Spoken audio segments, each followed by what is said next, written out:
There had been warning signs. The Shabbat bombing of a Jewish community center in Buenos Aires that left 87 people dead.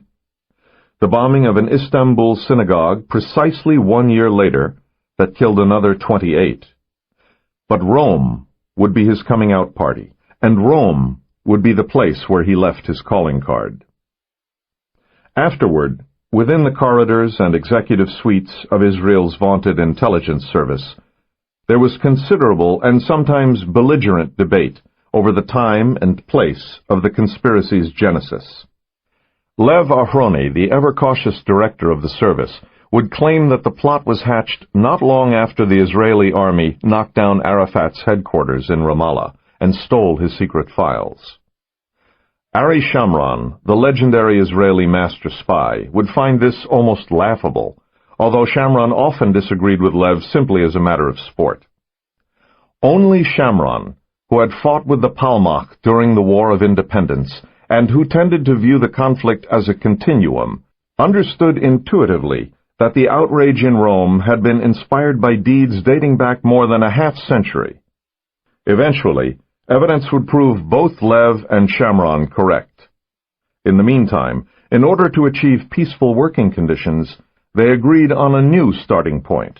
The day a certain Monsieur Jean-Luc arrived in the hills of Lazio and settled himself in a rather handsome 18th-century villa on the shore of Lake Bracciano. As for the exact date and time of his arrival, there was no doubt. The owner of the villa, a dubious Belgian aristocrat called Monsieur Laval, said the tenant appeared at 2:30 in the afternoon on the final Friday of March.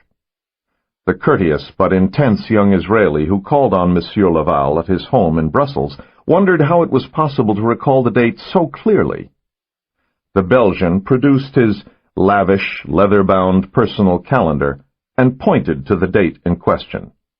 There, penciled on the line designated for 2:30 p.m., were the words, "Meet Monsieur Jean-Luc at Bracciano Villa." "Why did you write Bracciano Villa instead of just Villa?" asked the Israeli visitor, his pen hovering over his open notebook. "To differentiate it from our Saint-Tropez villa, our Portuguese villa, and the chalet we own in the Swiss Alps." "I see," said the Israeli, though the Belgian found that his visitor's tone lacked the humility adopted by most civil servants when confronted by men of great wealth. And what else did Monsieur Laval remember of the man who rented his villa? That he was punctual, intelligent, and extremely well-mannered. That he was strikingly good-looking. That his scent was noticeable but not obtrusive. That his clothing was expensive but restrained.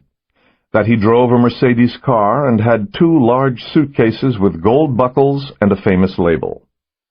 That he paid the entire month-long lease in advance and in cash, which Monsieur Laval explained was not unusual in that part of Italy. That he was a good listener who didn't need to be told things twice. That he spoke French with the accent of a Parisian from a well-heeled arrondissement.